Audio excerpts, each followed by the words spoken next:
Herkese merhaba. Bu videoda sizlerle görmüş olduğunuz bu kuzulu çantayı öreceğiz. İsterseniz sapını da yapmayıp broş halinde de kullanabilirsiniz aslında. Her iki amaca da hizmet ediyor.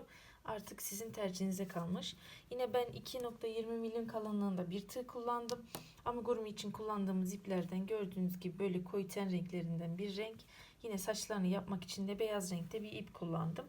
Onun haricinde çok fazla bir şeye ihtiyacımız yok. Belki gözleri yapmak için de yine dikiş iplerinden faydalanabilirsiniz. Malzemelerimiz az, yapılışı çok kolay ve sonucu çok keyifli bir tarif. Eğer malzemeleriniz hazırsa hep birlikte örmeye başlayalım.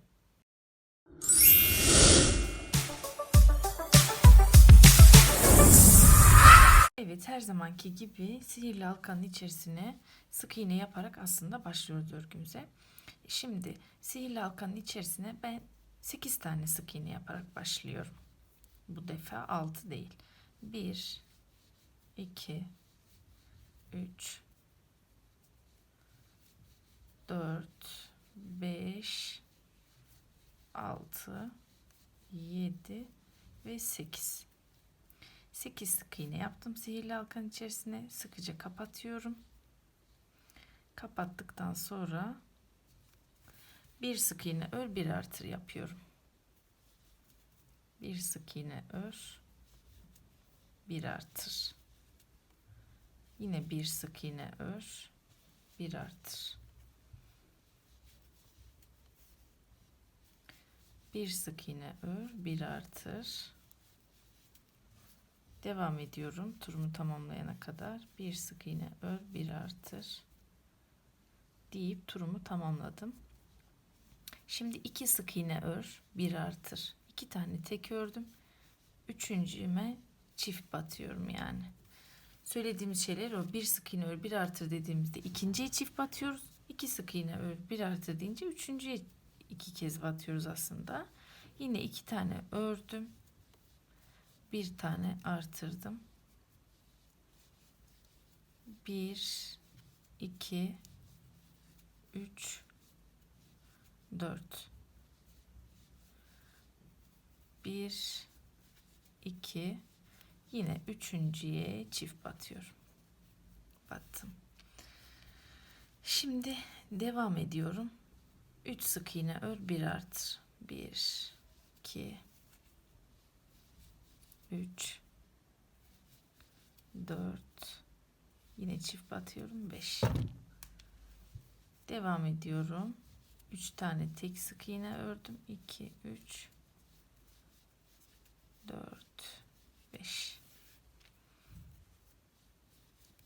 1, 2, 3 tane tek ördüm.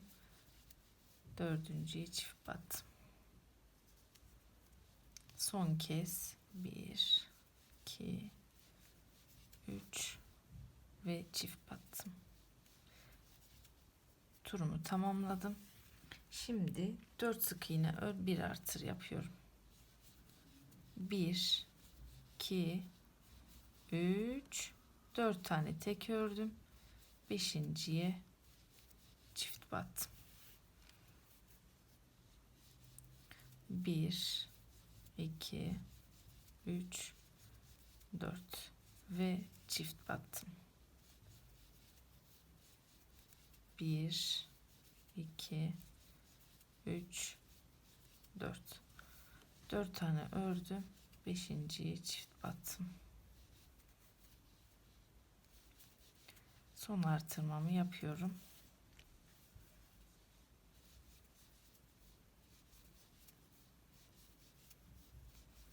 Ve yaptım. Çantamın genişliğini oluşturduğumu düşünüyorum. Şöyle bakınız. Yeterli bir genişlik olacaktır. Buraya ilmek belirleyicimi bırakacağım.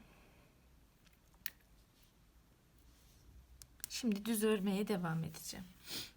6 sıra boyunca düz öreceğim. Gerekli görürsek yine uzatırız ama 6 sıranın ideal olacağını düşünüyorum. Şimdi hiç artırma veya eksiltme işlemi yapmıyoruz. 6 sıra boyunca elimizdeki sık iğneleri düz bir şekilde örüyoruz.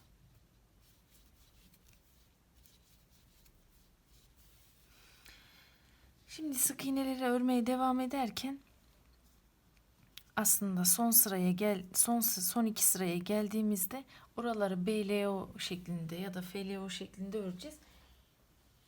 Ben o kısma geldiğinde tekrar o ayrıntıyı size göstereceğim. Şimdi 4 turumuzu da düz bir şekilde önce tamamlayalım. 4 sıramı tamamladım düz bir şekilde. Şimdi şöyle ilmek belirleyicimi yukarıya alabilirim aslında. Aldım. 4 sıra düz ördüm. Şimdi bundan sonra 2 veya 3 sıra daha düz öreceğiz. Ama örerken FLO dediğimiz, yani sık iğnenin önündekinden değil arkadaki ipinden alıp düz bir şekilde örmeye devam edeceğiz. Önde bu çizgilerimizin oluşması gerekiyor. Çünkü oraya daha sonra saç yapacağız. Yani kuzunun ya da koyunun kıvırcık saçlarını yapacağız oraya. O yüzden öreceğimiz 2 sıra boyunca sürekli sık iğnenin arkasındaki ilmekten FLO dediğimiz yöntemi kullanarak öreceğiz aslında. Devam ediyoruz düz bir şekilde. Tek farkı dediğim gibi FLO tekniğini kullanarak örmek olacak. Devam ediyorum.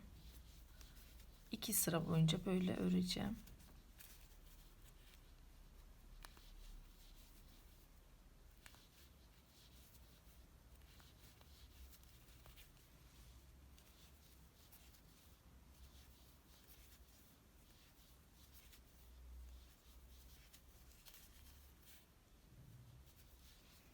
Evet, ilk turumu tamamladım. Şimdi ikinci turda da yine dediğim gibi arkadan alarak örmeye devam ediyorum. Evet, 2 sıra FLO'muzu bitirdik. Bakın elimizde böyle bir görüntü oluştu. Şimdi çantamızın bu ağzını kapatacağız aslında. Çünkü biraz daha yassı dursun diye. Onda da başlangıç noktamızı sağa sıfırlıyoruz bu şekilde. Sıfırladıktan sonra ipimizi çekip kaydırıp birleştiriyoruz. Yine arkalardaki ilmekleri alıyoruz. Çektik, kaydırdık. Gördüğünüz gibi bakın. Bir buradan bir de arkadaki ilmeklerden aldım. Çektim. Yine diğerinin içinden geçiriyorum.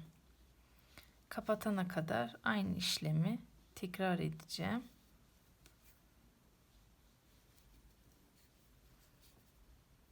Evet. 2 tane daha kaldı. Aldım. Geçirdim. Geçirdim. Ve kapattım. Şimdi elimde böyle bir örgü oluştu. Burada ipimi çok az bir şekilde uzun bırakarak kesiyorum. Bu işi tamamladım. İlmek belirleyicimi de çıkarıyorum. Şimdi saçlarını yapacağız birlikte. Koyunun kıvırcık saçlarını yapacağız. Onun için de beyaz bir ipe ihtiyacımız olacak. Sonra da kulaklarını öreceğiz. Önce bunu yapalım. Beyaz ipimizi alacağım. Şu şekilde bağladım tığıma. Tığıma bağladıktan sonra yine yandan ilmek belirleyicimi çıkardığım yerde sık iğne yaparak örgümü sabitledim. Şimdi 4 tane zincir çektim. Yandaki sık iğneme, yani o önde bıraktığımız boşluklar var ya, onlara tığımı geçirdim. Aynı zamanda şunu da saklayacağım. Kaydırdım. Yine 1, 2, 3, 4 zincir çektim. Yandakine battım. Kaydırdım. 1, 2, 3, 4 zincir çektim. Yaptığım şey şu: tığımla batıyorum o çıkıntı olan yere, kaydırıyorum ve kıvırcık oluşuyor. 1, 2, 3, 4 tane yaptım. Yine önde çıkan yere bu ipimi de saklamaya çalışıyorum. Sakladım son kez. kaydırdım. Devam ediyorum. 4 zincir. 3, 4. Bakın tığımı şu şekilde geçiriyorum ipten. Çekip kaydırıyorum. Şimdi etrafını dönüyorum. Etrafını döndükten sonra buraya geleceğim. Yine ipimle yukarıya kayıp etrafını dönüyorum. Yine yukarıya kayıp etrafını dönerek 4 zincirle bu kıvırcık saçı oluşturmaya devam edeceğim. Yani yukarıya çıkıp turumu bitirene kadar aynı şeyi yapıyorum. Dönerek örüyormuş gibi düşünün. 4 tane zincir çekin. 4 tane zincir çekin ve kaydırın. 1, 2, 3, 4 yaptım. Bu baş noktaya gelene kadar, kısmı hep kapatana kadar aynı şeyi yapacağız.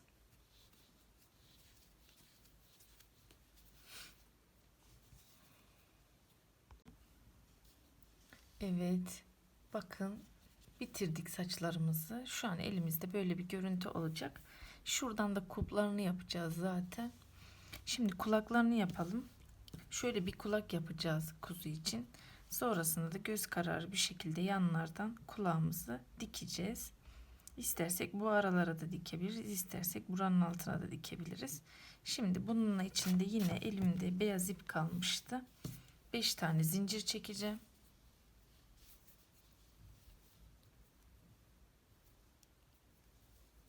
Beş tane zincir çekiyorum. 1, 2, 3, 4, 5. Hemen yanına sık iğne. 4 sık iğnemi yapıyorum. 2, 3 ve 4 yaptım. Şimdi karşıya geçiyorum. Buraya 2 tane daha sık iğne yapıyorum. Yaptım ve döndüm. Kalan 4 taneye 1, 2, 3, bu sonuncuya kaydırıyorum. Şöyle bir görüntü oldu elimde. Küçük kestim. Beyaz iple işim bitti. Şurayı da keselim.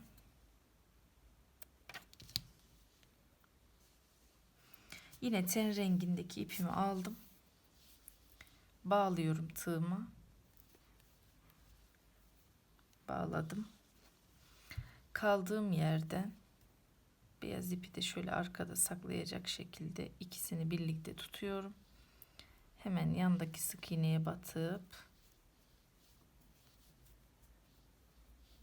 sık iğneleri sıra boyunca örüyorum. 2, 3, 5, 6, 7, 8, 9, 10. Şu son 11 olsun. Hemen şu baş yere batıp kapatıyorum ve kulak şeklimi verdim. Yine biraz uzun kesiyorum. Kulakları dikeceğim. İpimi çıkardım. Şunları temizleyeyim.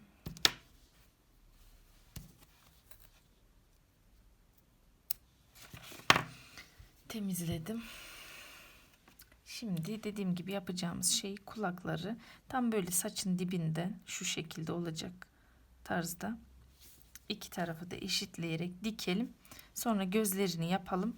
Bir de en son olarak da sapını hep birlikte öreriz.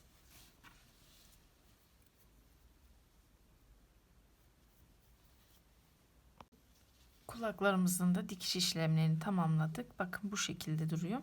Şimdi kulpunu da yapalım. Kulpunun uzunluğunu siz kullanacağınız bebeğin uzunluğuna göre yapın. Çünkü her bebeğin ya da her oyuncağın ölçüsü aynı olmayabiliyor. O yüzden dediğim gibi siz kendi oyuncağınızın uzunluğuna göre ayarlayın. Ama ben ortalama genelde hep 45-50 zincir arası çekiyorum. Şöyle bir tane daha yapayım sağlam olsun. Şöyle. Zaten yapacağımız bir şey yok. Bir saniye.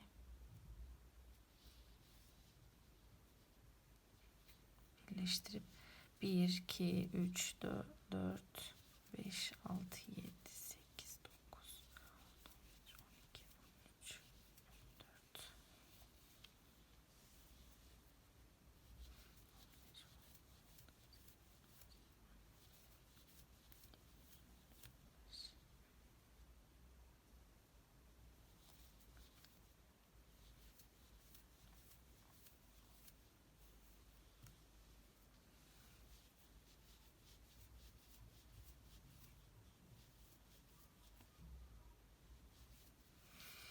Evet, şimdi 40 tane zincir çektim örnek olduğu için.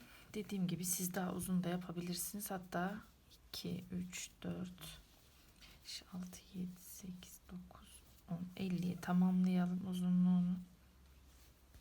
Şöyle yapıyoruz. Hemen yan tarafa tığımızla şöyle en üst kısım var ya kalan. Şöyle aradan tığımızı geçirdik. Geçirdikten sonra şöyle bir sık iğne yapıp bağlıyoruz. Bağladıktan sonra şöyle yana kaydırdık. Sık olsun diye de şöyle bir şey yapalım. Ve ipimizi kısa keselim. İpimizi de bu içeriye çekecek şekilde saklayalım.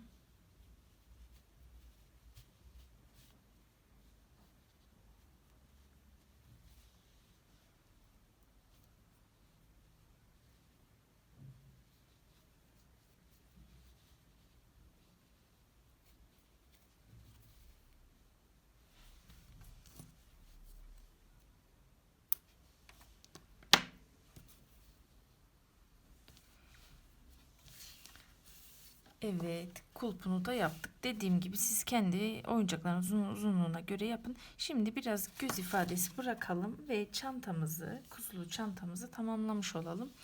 Yine ben dikiş ipi kullanıyorum. 2 kat haline getiriyorum. Yine burada da öyle yapacağım. 2 kat haline getirip tığdan geçirip uyuyormuş gibi göz yapacağım.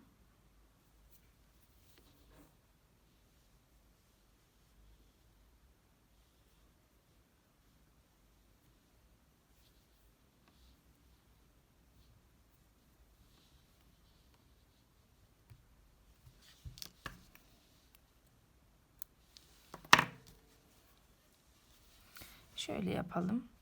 Bu ilk gördüğümüz sıradan geçirip hemen altındaki yerden çıkalım. Çıktıktan sonra şöyle sayalım. 1, 2, 3. sık iğneye batalım. Bu alttan tam ortadan çıkalım. Çekerken ipimizi şöyle yapalım ki göz böyle hafif uyuyormuş gibi olsun. Yine aynı yerden batalım.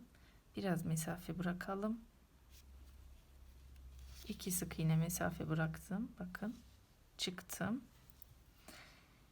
1, 2, 3, dördüncüye batmıştık. 1, 2, 3, dördüncüye batacağız. Yine aşağıdan çıkıyorum.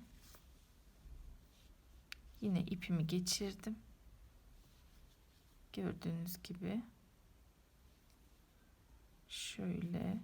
Artık koyun mu kuzu mu ikisinin ortası oldu biraz. Ama kuzuyu tercih ederim tabii ki. Gördüğünüz gibi. Bu da tamam.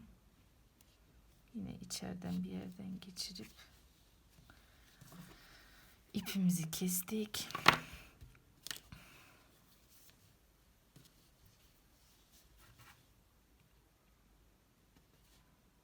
Bunu da kapatalım deyip kuzulu çantamızı tamamladık.